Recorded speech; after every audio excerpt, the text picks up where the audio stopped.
as you're not able to have Spectrum in your classroom delivering your relationship and sex education, I thought I would provide you with a bit of information about contraception. I've also put a lesson plan together, as you can see, that has loads of clips, loads of information in there for you to be able to click on the specific contraceptive, find out information. That's linked to the Spectrum Community Health website, which will give you lots of further information and detail about the individual contraceptive methods. So listen to this film clip first as a bit of an overview, and then get involved in some of the activities and the tasks that I've provided for you that will help you think and reflect on contraception more generally. So we've got two types of contraception. We've got barrier methods and we've got hormonal methods. The barrier methods are the ones that you'll probably know about, really, the ones that work by blocking. It is a physical block, stopping the sperm from reaching the egg. So we have the male condom and we've got the female condom, and they work in exactly the way that I said, by stopping the sperm from reaching that egg. We've also got a diaphragm that is used with contraceptive gel that also works in the same way by blocking the sperm from being able to reach that unfertilised egg.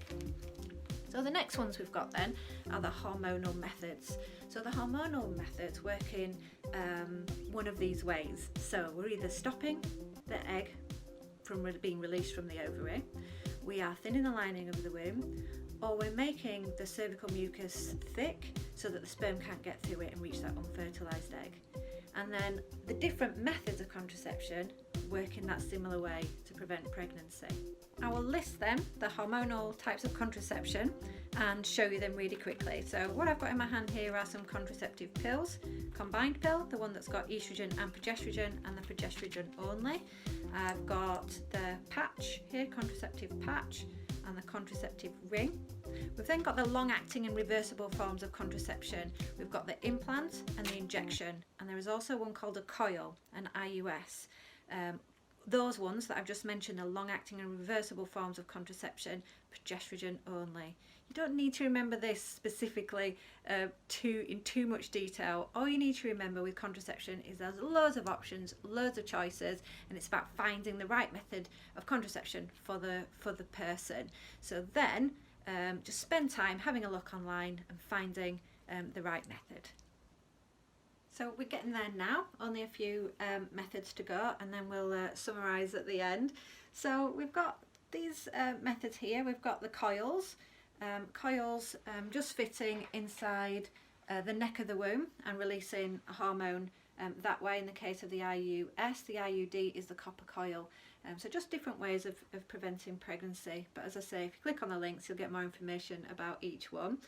Surgical procedures, that's what these ones are. So sterilisation, male sterilisation and female sterilisation.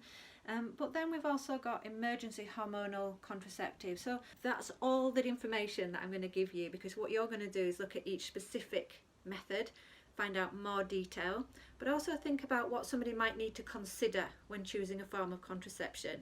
Is it just about pregnancy prevention? Or do we need to consider other things like their health, perhaps, their background, whether they're ready for sex, whether this is something that they want to do, whether they really understand things like consent. So it's really lots to think about when you're considering contraception. Contraception is one part of knowing that we're ready for sex. The rest of it needs considering as well. So I'll leave it there for now. Click on some of those videos and also turn to the reflective task and have a go at that. So contraception is preventing pregnancy by using a number of different factors. It is preventing ovulation, stopping the ovary from releasing an egg. It is thickening the cervical mucus to make it more difficult for sperm to be able to reach the egg. And it is thinning the lining of the womb to make it more difficult for the lining of the womb to accept that fertilised egg. And then we need to remember about condom use. It's the only form of contraception that can help us prevent sexually transmitted infections. A condom will prevent infections like syphilis and gonorrhea, chlamydia. Gonorrhea and syphilis being infections that have increased in recent years. So really worth remembering and thinking about these as methods that keep us safe. All I'm asking is that you store this information in your minds for a time in life where it might be useful to apply this information, or perhaps share this information with other people if they're asking you for advice and information.